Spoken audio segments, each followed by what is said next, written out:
ଗ୍ରହମାନଙ୍କର ସଂଯୋଗ ଏବଂ ପରିବର୍ତ୍ତନ ଯୋଗୁଁ ଏହି ଦୁର୍ଗା ପୂଜା ପରଠୁ ମିଥୁନ ରାଶି ବ୍ୟକ୍ତିମାନଙ୍କର ଜୀବନ ବଦଳିବାକୁ ଯାଉଅଛି। ଆଉ ଆପଣଙ୍କର ଭାଗ୍ୟରେ କିଛି ବଡ଼ ପରିବର୍ତ୍ତନ ହେବାକୁ ଯାଉଅଛି ଏବଂ 9 ଅକ୍ଟୋବର ଠାରୁ 4 ଫେବୃଆରୀ ପର୍ଯ୍ୟନ୍ତ ମିଥୁନ ରାଶି ବ୍ୟକ୍ତିମାନଙ୍କର ଜୀବନରେ ବହୁତ ବଡ଼ ପରିବର୍ତ୍ତନ ଆସିବାକୁ ଯାଉଅଛି ଏବଂ ଆପଣଙ୍କର ଜୀବନର ସବୁ ଦୁଃଖ କଷ୍ଟ ଦୂର ହେବାକୁ ଯାଉଅଛି। ଆଉ ଦେବଗୁରୁ ବୃହସ୍ପତିଙ୍କର କୃପାରୁ 9 ଅକ୍ଟୋବର ଠାରୁ ଆପଣଙ୍କର ଭାଗ୍ୟ ମଧ୍ୟ ବଦଳିବାକୁ ଯାଉଅଛି।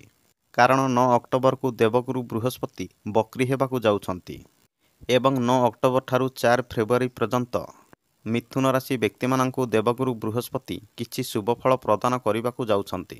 ଦର୍ଶକ ବନ୍ଧୁ, ଆଜିର ଏହି ଭିଡ଼ିଓଟିରେ ଜାଣିବା ଦେବଗୁରୁ ବୃହସ୍ପତି ବକ୍ରି ସ୍ଥିତିରେ ବିରାଜମାନ ରହିକି ମିଥୁନ ରାଶି ବ୍ୟକ୍ତିମାନଙ୍କୁ କେଉଁ ସବୁ ଶୁଭଫଳ ଦେବାକୁ ଯାଉଛନ୍ତି ଏବଂ ଜାଣି ରଖନ୍ତୁ ଯେ ଦେବଗୁରୁ ବୃହସ୍ପତି 9 ଅକ୍ଟୋବର ଠାରୁ 4 ଫେବୃଆରୀ ପର୍ଯ୍ୟନ୍ତ ବକ୍ରି ସ୍ଥିତିରେ ବିରାଜମାନ ରହିବେ ଏବଂ ଆପଣଙ୍କର ଜୀବନରେ ଲାଗିକି ରହିଥିବା ପ୍ରତ୍ୟେକ ଦୁଃଖ କଷ୍ଟ ମଧ୍ୟ ଦୂର କରିବେ। ପ୍ରଥମେ ଜାଣିବା ବକ୍ରିର ମାନେ କ'ଣ। ବକ୍ରିର ମାନେ ହେଉଅଛି ଦେବଗୁରୁ ବୃହସ୍ପତି 118 ଦିନ ପର୍ଯ୍ୟନ୍ତ ସେହି ଗତି ଅନୁସାରେ ଗୋଚର କରିପାରିବେ ନାହିଁ ଏବଂ ସୂର୍ଯ୍ୟଦେବଙ୍କ ଠାରୁ କିଛି ଦୂରତାରେ ଚଳନ କରିବେ। ଏହାକୁ କୁହାଯାଏ ବକ୍ରି। ଦର୍ଶକ ବନ୍ଧୁ, ପ୍ରଥମେ ଜାଣିବା ଯେବେ ଗୁରୁ ବକ୍ରି ହୋଇଯିବେ ଆପଣଙ୍କର ଜୀବନରେ କେଉଁ ସବୁ ପରିବର୍ତ୍ତନ ଆସିବ। ଆଉ ଏହି କାର୍ଯ୍ୟକ୍ରମଟି ଜନ୍ମରାଶି ଏବଂ ଚନ୍ଦ୍ର ରାଶି ଉପରେ ଆଧାରିତ ଅଟେ। ମିଥୁନ ରାଶିର ବ୍ୟକ୍ତିମାନେ ଏବେ ଧ୍ୟାନ ଦେଖି ଶୁଣନ୍ତୁ। ଯେବେ ଦେବଗୁରୁ ବୃହସ୍ପତି ବକ୍ରି ସ୍ଥିତିରେ ବିରାଜମାନ କରିବେ, ପ୍ରଥମେ ତ ଆପଣଙ୍କର ବର୍ଷ ବର୍ଷ ଧରି ଅଧା ରହିଥିବା ଆପଣଙ୍କର କାମ ପୂରଣ ହୋଇଯିବ ଏବଂ ଯେଉଁ ବ୍ୟକ୍ତିମାନଙ୍କର ବେପାର ବାଣିଜ୍ୟ ବହୁତ ଦିନ ଧରି ପେଣ୍ଡିଂରେ ରହିଥିଲା ସେ ବ୍ୟକ୍ତିମାନଙ୍କର ବେପାର ବିଜନେସ୍ ମଧ୍ୟ ପୁଣି ଥରେ ଚାଲୁ ହେବାକୁ ଲାଗିବ ଏବଂ ଯେଉଁ ବ୍ୟକ୍ତିମାନେ ବହୁତ ଦିନ ଧରି ଆପଣଙ୍କର ସ୍ୱପ୍ନକୁ ପୂରଣ କରିବାକୁ ଚାହୁଁଥିଲେ କିନ୍ତୁ କରିପାରୁନଥିଲେ, ଯେବେ ଗୁରୁ ବକ୍ରି ହୋଇଯିବେ ଆପଣଙ୍କର ପ୍ରତ୍ୟେକ ଆଶା ଏବଂ ସ୍ୱପ୍ନ ମଧ୍ୟ ପୂରଣ ହୋଇଯିବ। ଏବେ ଆସନ୍ତୁ ଜାଣିବା ଦେବଗୁରୁ ବୃହସ୍ପତିଙ୍କର ସମ୍ପୂର୍ଣ୍ଣ ବିଷୟରେ। ମିଥୁନ ରାଶିର ବ୍ୟକ୍ତିମାନେ ଜାଣି ରଖନ୍ତୁ ଯେ ବର୍ତ୍ତମାନ ଦେବଗୁରୁ ବୃହସ୍ପତି ଆପଣଙ୍କର ଦ୍ୱାଦଶ ଘରେ ଗୋଚର କରୁଛନ୍ତି ଏବଂ 9 ଅକ୍ଟୋବରକୁ ଦେବଗୁରୁ ବୃହସ୍ପତି ହୋଇଯିବେ ବକ୍ରି। ଆଉ ଯେବେ ଗୁରୁ ବକ୍ରି ହୋଇଯିବେ ଆପଣଙ୍କୁ ଏକାଦଶ ଘରର ଫଳ ମଧ୍ୟ ଦେବେ ଏବଂ ଗୁରୁ ଆପଣଙ୍କୁ ସପ୍ତମ ଘରର ଫଳ ମଧ୍ୟ ଦେବେ ଏବଂ ଗୁରୁ ଆପଣଙ୍କୁ ଦଶମ ଘରର ଫଳ ମଧ୍ୟ ଦେବେ, କାରଣ ଗୁରୁ ହେଉଛନ୍ତି ସପ୍ତମ ଏବଂ ଦଶମ ଘରର ଲର୍ଡ଼। ଏବେ ଆସନ୍ତୁ ଜାଣିବା ଗୁରୁଙ୍କର ବକ୍ରି ଦୃଷ୍ଟି ଆପଣଙ୍କର ସପ୍ତମ ଘରେ ପଡ଼ିବା ଯୋଗୁଁ ମିଥୁନ ରାଶି ବ୍ୟକ୍ତିମାନଙ୍କୁ କି ପ୍ରକାରର ଫଳାଫଳି ମିଳିବ ଏବଂ ମିଥୁନ ରାଶି ବ୍ୟକ୍ତିମାନଙ୍କର ଜୀବନରେ କେଉଁ ସବୁ ପରିବର୍ତ୍ତନ ଆସିବ।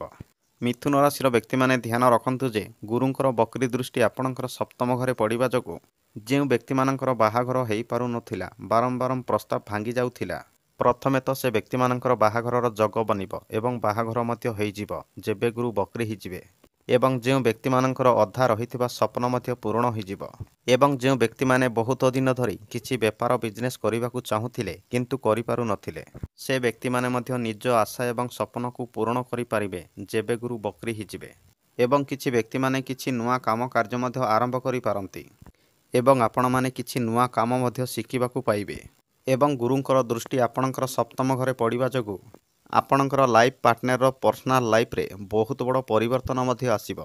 ସ୍ତ୍ରୀ ହୁଅନ୍ତୁ କିମ୍ବା ପୁରୁଷ ହୁଅନ୍ତୁ, ଆପଣଙ୍କର ପର୍ସନାଲ ଲାଇଫ୍ରେ ତ ନିଶ୍ଚିନ୍ତ କିଛି ନା କିଛି ପରିବର୍ତ୍ତନ ଆସିବ ଏବଂ ଆପଣମାନେ ଆପଣଙ୍କର କ୍ୟାରିୟରକୁ ନେଇ କିଛି ବଡ଼ ପରିବର୍ତ୍ତନ କରିବାକୁ ମଧ୍ୟ ଭାବିବେ ଏବଂ ଆପଣଙ୍କର କୁଟୁମ୍ବ ପରିବାର ପାଇଁ ମଧ୍ୟ କିଛି କରିବାକୁ ଆପଣମାନେ ଭାବିପାରନ୍ତି। ଏବେ ଆସନ୍ତୁ ଜାଣିବା ଗୁରୁଙ୍କର ବକ୍ରି ଦୃଷ୍ଟି ଆପଣଙ୍କର ଦଶମ ଘରେ ପଡ଼ିବା ଯୋଗୁଁ ଆପଣଙ୍କୁ ଦେବଗୁରୁ ବୃହସ୍ପତି କି ପ୍ରକାରର ଫଳାଫଳି ଦେବେ। ଆଉ ଦଶମ ଘର ହୋଇଥାଏ ଆମର କ୍ୟାରିୟରର ଘର। ଧ୍ୟାନ ରଖନ୍ତୁ ଯେ ଗୁରୁଙ୍କର ବକ୍ରି ଦୃଷ୍ଟି ଆପଣଙ୍କର ଦଶମ ଘରେ ପଡ଼ିବା ଯୋଗୁଁ ଯେଉଁ ବ୍ୟକ୍ତିମାନଙ୍କ ପାଖରେ ଚାକିରି ନାହିଁ, ବହୁତ ଦିନ ଧରି ଚାକିରି ଅପେକ୍ଷାରେ ରହିଥିଲେ, ସେ ବ୍ୟକ୍ତିମାନଙ୍କୁ 90% ଚାକିରି ମିଳିବାର ଯୋଗ ମଧ୍ୟ ବନିବ 9 ଅକ୍ଟୋବର ଠାରୁ 4 ଫେବୃଆରୀ ପର୍ଯ୍ୟନ୍ତ ଏବଂ ଆପଣଙ୍କର କ୍ୟାରିୟରରେ ମଧ୍ୟ ବହୁତ ବଡ଼ ପରିବର୍ତ୍ତନ ଆସିବ ଏବଂ ଆପଣଙ୍କର କାମ କାର୍ଯ୍ୟରେ ମଧ୍ୟ ଆପଣମାନେ ଅଧିକା କଷ୍ଟ କରୁଥିଲେ କିନ୍ତୁ କଷ୍ଟ ଅନୁସାରେ ଆପଣଙ୍କୁ ଫଳ ମିଳୁନଥିଲା। ଆଉ ଯେବେ ଗୁରୁ ବକ୍ରି ହୋଇଯିବେ ଆପଣଙ୍କର କାମ କାର୍ଯ୍ୟରେ ମଧ୍ୟ ଆପଣଙ୍କୁ ବହୁତ ଭଲ ଶୁଭ ଫଳ ମିଳିବ। ଆଉ ଜାଣି ରଖନ୍ତୁ ଯେ ଦେବଗୁରୁ ବୃହସ୍ପତି କେଉଁ ନକ୍ଷତ୍ରରେ ବକ୍ରି ହେବାକୁ ଯାଉଛନ୍ତି। ବୃଷ ରାଶିରେ ସୂର୍ଯ୍ୟ, ଚନ୍ଦ୍ର ଏବଂ ମଙ୍ଗଳଙ୍କର ନକ୍ଷତ୍ର ଆସିଥାଏ। କୃତ୍ତିକା, ରୋହିଣୀ ଏବଂ ମୃଗଶିରା ନକ୍ଷତ୍ର ଆସିଥାଏ ବୃଷ ରାଶିରେ। ଆଉ ଏହି ନକ୍ଷତ୍ରରେ ଦେବଗୁରୁ ବୃହସ୍ପତି ବକ୍ରି ହେବାକୁ ଯାଉଛନ୍ତି ଏବଂ ଜାଣି ରଖନ୍ତୁ ଯେ ଗୁରୁ ମିତ୍ରଙ୍କର ନକ୍ଷତ୍ରରେ ବକ୍ରି ହେବାକୁ ଯାଉଛନ୍ତି, ଶତ୍ରୁଙ୍କର ନକ୍ଷତ୍ରରେ ନୁହେଁ। ଏହି କାରଣରୁ ଖାଲିରେ ରହିଥିବା ମିଥୁନ ରାଶିର ବ୍ୟକ୍ତିମାନଙ୍କୁ ଚାକିରି ମିଳିବାର ବହୁତ ସମ୍ଭାବନା ରହିଅଛି ଆପଣମାନେ ଚେଷ୍ଟା କରନ୍ତୁ 9 ଅକ୍ଟୋବର ଠାରୁ 4 ଫେବୃଆରୀ ପର୍ଯ୍ୟନ୍ତ ଆପଣଙ୍କୁ ନିଶ୍ଚିନ୍ତ ଚାକିରି ମିଳିଯିବ। ଏବଂ ଜାଣି ରଖନ୍ତୁ ଯେ ଯେବେ ଗୁରୁ ବକ୍ରି ହୋଇଯିବେ ଆପଣଙ୍କର କାମ କାର୍ଯ୍ୟକୁ ନେଇ ଆପଣମାନେ ଲଙ୍ଗ୍ ଟ୍ରାଭେଲିଂ ମଧ୍ୟ କରିପାରନ୍ତି ଏବଂ ଆପଣମାନେ କୌଣସି ଏକ ଇମ୍ପୋର୍ଟାଣ୍ଟ ମିଟିଂରେ ମଧ୍ୟ ଯୋଗ ଦେଇପାରନ୍ତି। ଆଉ ଖାସ୍ କରି ଆପଣମାନେ ଅଧିକା ଲଙ୍ଗ୍ ଟ୍ରାଭେଲିଂ କରିପାରନ୍ତି କାରଣ ଗୁରୁ ଦ୍ୱାଦଶ ଘରେ ବକ୍ରି ହେବାକୁ ଯାଉଛନ୍ତି। ଆଉ ଦ୍ୱାଦଶ ଘର ହୋଇଥାଏ ଲଙ୍ଗ୍ ଟ୍ରାଭେଲିଂର ଘର ଏବଂ ବିଦେଶର ଘର ଏବଂ ଦ୍ୱାଦଶ ଘର ହୋଇଥାଏ ଧନ ଖର୍ଚ୍ଚର ଘର। ଏହି କାରଣରୁ ଆପଣଙ୍କର ଧନ ମଧ୍ୟ ଅଧିକା ଖର୍ଚ୍ଚ ହେବାର ସମ୍ଭାବନା ରହିଅଛି ଯେବେ ଗୁରୁ ବକ୍ରି ହୋଇଯିବେ। ସେଥିପାଇଁ ଆପଣମାନେ ଧନ ଖର୍ଚ୍ଚ କରିବା ସମୟରେ ବିଶେଷ ସାବଧାନ ରୁହନ୍ତୁ।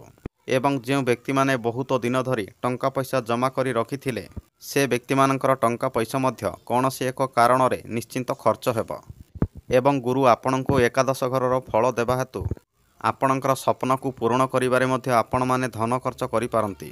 କିନ୍ତୁ ଆପଣଙ୍କର ଧନ ଖର୍ଚ୍ଚ ହେଲେ ମଧ୍ୟ ଆପଣଙ୍କର ସ୍ୱପ୍ନ ନିଶ୍ଚିନ୍ତ ପୂରଣ ହେବ କାରଣ ଏକାଦଶ ଘର ହୋଇଥାଏ ଆମର ସ୍ୱପ୍ନ ଏବଂ ଡ୍ରିମ୍ର ଘର। ଏହି କାରଣରୁ ବହୁତ ଦିନ ଧରି ଅପେକ୍ଷାରେ ରହିଥିବା ଆପଣଙ୍କର ସ୍ୱପ୍ନ ମଧ୍ୟ ପୂରଣ ହୋଇଯିବ।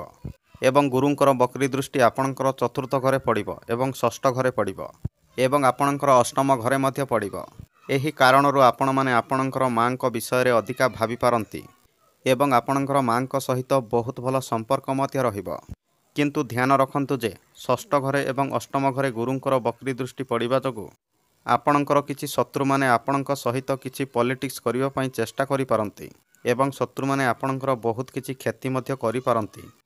ଏଥିପାଇଁ ଆପଣମାନେ ଆପଣଙ୍କର ଶତ୍ରୁମାନଙ୍କ ଠାରୁ ବିଶେଷ ସାବଧାନ ରୁହନ୍ତୁ 9 ଅକ୍ଟୋବର ଠାରୁ 4 ଫେବୃଆରୀ ପର୍ଯ୍ୟନ୍ତ।